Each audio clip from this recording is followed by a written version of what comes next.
Hello everybody and welcome to part 3 in my long wheelbase Luxobarge special. In the first installment of this series I introduced you to our competitors, and in the last part I showed you my 1999 Mercedes-Benz S500L, the cheapest and oldest car in the lineup and the benchmark against which we are measuring the others. Today we're driving this, my 2007 BMW 760LI.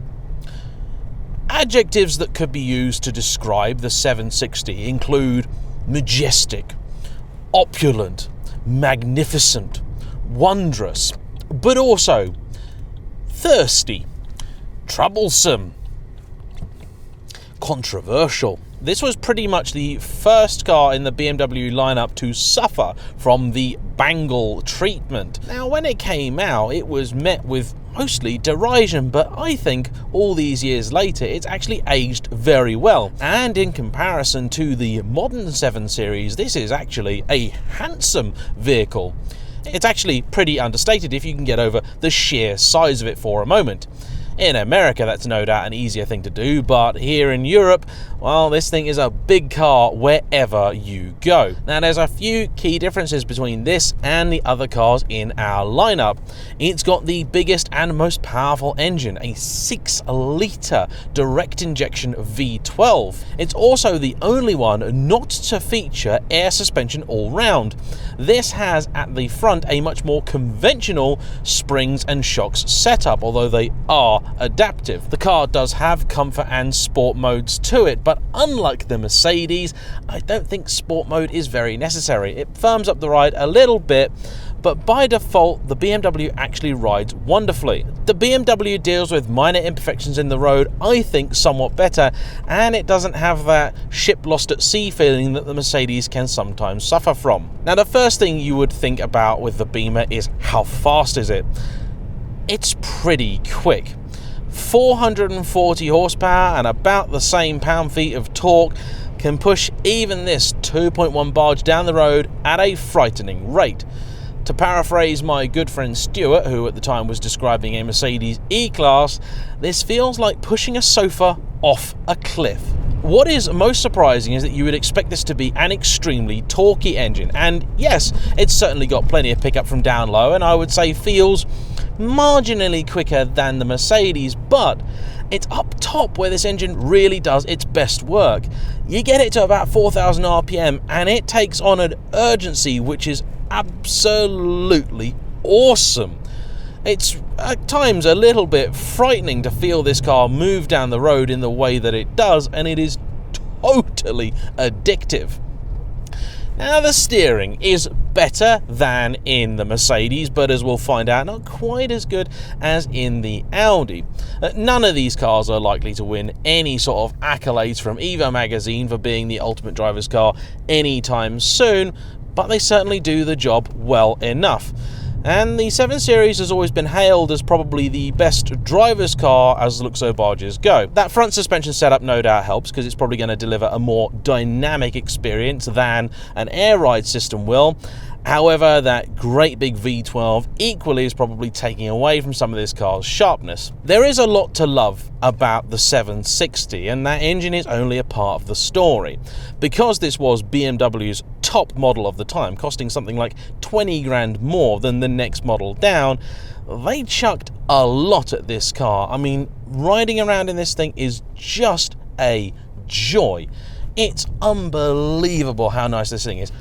Everything on this door card is basically wood or leather, barring the buttons and door handle. This headlining is utterly spectacular, and I'm even growing to not hate the chocolate-coloured dash and steering wheel. I don't like the design of the steering wheel. They did do a 3-spoke item, which is much better, but this is superb. The seats too are better than the Mercs, and that was a genuine surprise to me. The Mercedes is very comfortable and has plenty of adjustment, but the BMW goes one step further. It's also very comfortable, but amongst its adjustments you can change how the side bolsters work, and that means that you can have a bit of support for when you are pressing on down a country road. You've also got this lovely little headrest which does a sort of airline style thing, so particularly for the passengers in the back, it can just be so wonderfully cosseting. It's nice and light and airy in there, and ordinarily I'm a fan of black interiors in cars, but in something like this I totally get the benefit of having a lighter interior. There is no roof in the back, which is common in the more modern cars, but it's still a pretty nice place to be. It's also supremely quiet.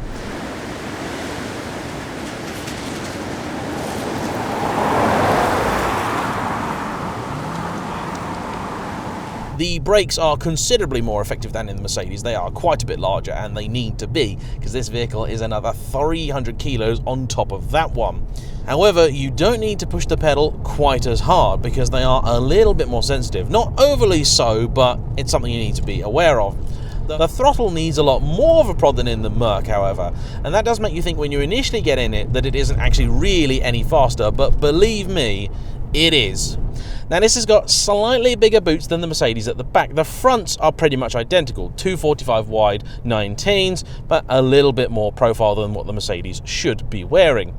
The rears on this are 275s, helping that engine grip a little bit. I doubt there's a limited slip differential or anything else. But between the engine and the road, there is something about this car which was kind of important to me. It's a 6-speed automatic gearbox. When I was thinking of a replacement for the Mercedes, I was thinking of buying just another S-Class, but all the V12 S-Classes still have that 5-speed box in it, and while I have nothing particularly against it, it does feel like an old box. This 6-speed ZF is also an old box by today's standards, but is considerably more modern than the 5-speed Merc unit. You also have in this car, unlike in the Merc, not just a sporty mode, but a manual one as well, and these very odd buttons on the steering wheel. You got 2 on the front, 2 on the back. The ones on the front both go down, and the ones on the back both go up. I have driven this car in manual mode a few times, and it does work actually not too bad. I've driven some modern auto boxes which aren't really that much better. This was at the time a very advanced gearbox. It's a supremely quiet car. Like the Merc, this also has double glazing in it. However, unlike the Merc, this car does have a few problems, and I will be selling this car eventually, but first I want to enjoy it and I want to get it fixed. Now, the most annoying include a slight wobble at about 70 miles an hour, which we've already diagnosed. It's some worn bushings on the suspension. All large cars of this type will eat through suspension components, so that's just an annoyance, really. There is also a very minor misfire, so minor that we haven't so far been able to get it to register on any sort of code reader or diagnostics kit. Looking through the car's history, it actually previously had a misfire, and the owner replaced one of the car's 12 coil packs. I suspect that probably cured his problem back then, but it just continued to misfire because the other 11 are no doubt still original, and BMWs do have a bit of an appetite for them.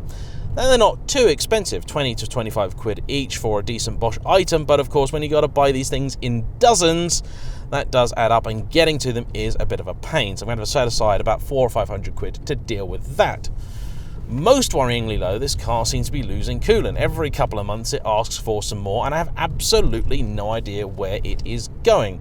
There are a few different places that these cars are known to leak from, and the car has had a replacement radiator in the past, so there is a possibility that there is a hose or something up there that has gone. So it's going to be looked at in more detail soon and inspected, but it's losing it very slowly, just consistently, so we're going to deal with that. I don't think any of it's getting in the engine or anything as dramatic as that, but we're going to keep an eye on it.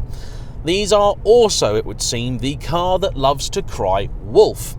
On occasion, this will throw an error message at me. Its particular favourite is the level control system, which is not the active anti-roll that this car has. That is, in fact, the level control system for the air ride, which the rear passengers get.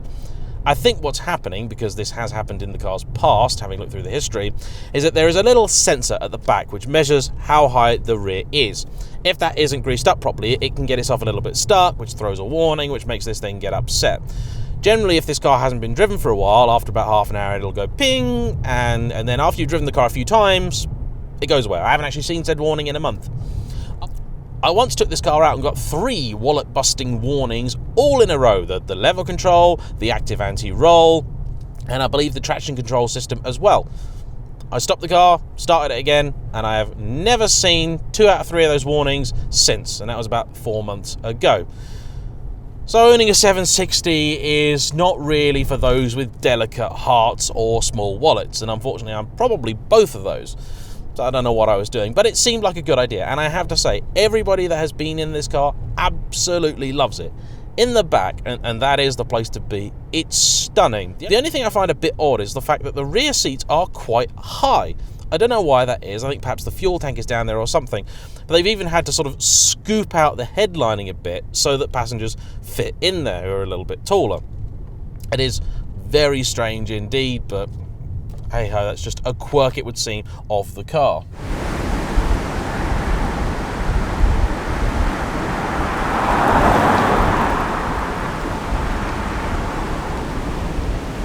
Headlights in this are miles better than in the Mercedes. Not quite as good as in the Audi, as you might expect, but they are very decent. They are, I believe, an early example of the bi-xenon headlight. They don't do any swiveling or anything fancy like that, but they work well enough. The iDrive system in here is a little bit frustrating to use, and I can see why people in 2001, when this car first came out, would have been annoyed with it, but through the lens of 2020, it's actually rather quaint. I love the fact that the controller is leather topped, and what I do for the most part with this car is I plug my phone into the aux port, which later models got, and that kind of does everything for me. Bluetooth works in here, and there are little features too, like the little keypad that pops out here, which I absolutely love. It's great for quickly dialing a number on the go.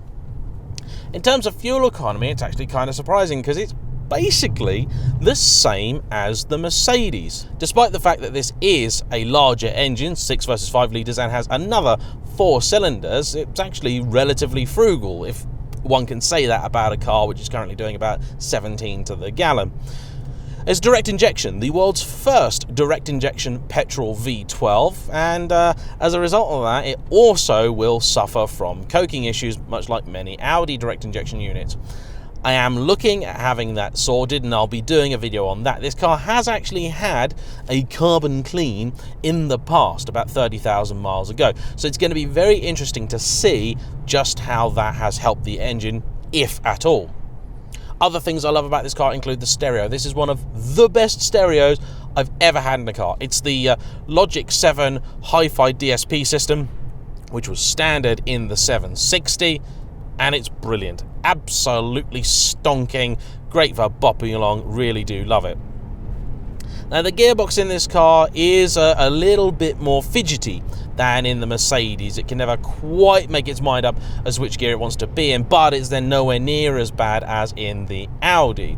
The reality is, I think that it's probably that extra 6 ratio that's helping the car stay as economical as the Mercedes, and on a run this will do maybe about 1 mpg less. I get more about like 25 to 26 rather than the sort of 27 to 28 that I'll get out of the Merc. But for a vehicle of this size, you know, it's absolutely fine. The way I see it, I think of it as a first-class train ticket. Yes, I could get there cheaper, but if I want to get there happier, this is the way to do it. Really, the most noticeable thing about the BMW when you first drop in it after having just been out in the Mercedes like I have is how much bigger it feels. The Merc, by modern standards, actually feels relatively lithe. It's a long car, but it's fairly narrow. The Beamer, though, feels much larger. There's so much more car in front of you. It's a little bit trickier to place as well. And perhaps that's the styling. It's a bigger, taller, sort of broader car. Feels stockier, as it were. However, I think that whereas the Mercedes is a nice enough car, the 760 in this Monaco blue with beige interior really does feel a cut above. And the key question that we're asking this week is, how much money do you need to spend? And the question we have to ask today is that when the Mercedes can already ride comfortably and smoothly, is the BMW worth the extra? And I would have to say yes. The 760 is pretty much the only car of this generation of 7 Series, which is called the E65 for the short wheelbase and the E66 for this long wheelbase, to actually hold its money. The others, the V8s in particular, have depreciated fairly hard, mostly because the V8 is plagued with quite a few well-known issues. Now, for that reason, if you're willing to take a risk, you can get a real bargain. These 760s are also very rare. For the 7 or so years that they were in production, BMW sold in the UK less than 200 of them, which means that it's a very unusual sight indeed. I do still see quite a few 735Ds or 730Ds or whatever they were, the 6-cylinder diesel equivalent. They were quite popular. But for these, well, I haven't encountered another on the road.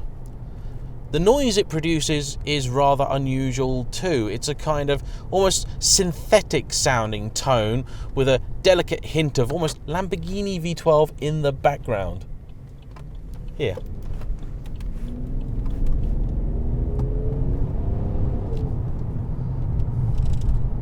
Very odd. Very strange tone.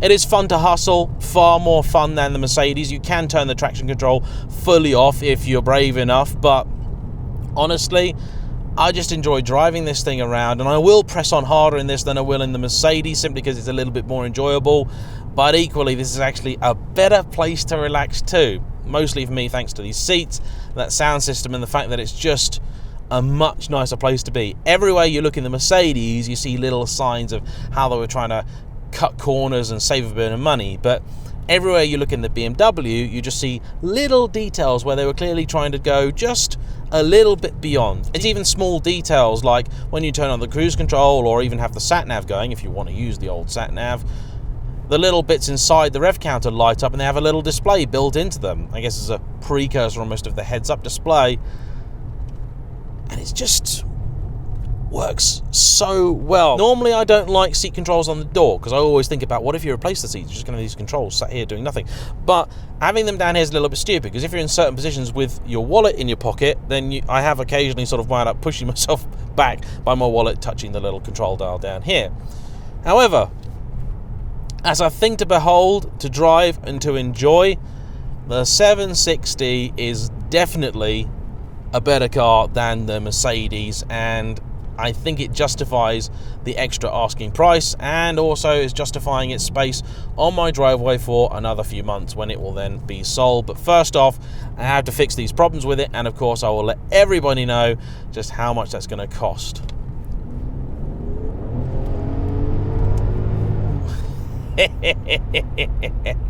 It's a bit silly, this thing. It really is. Oh look, I'm on reserve fuel now. What a surprise.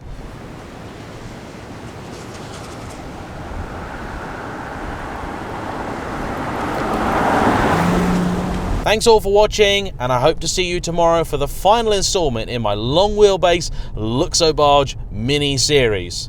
I'll see you then. Bye bye.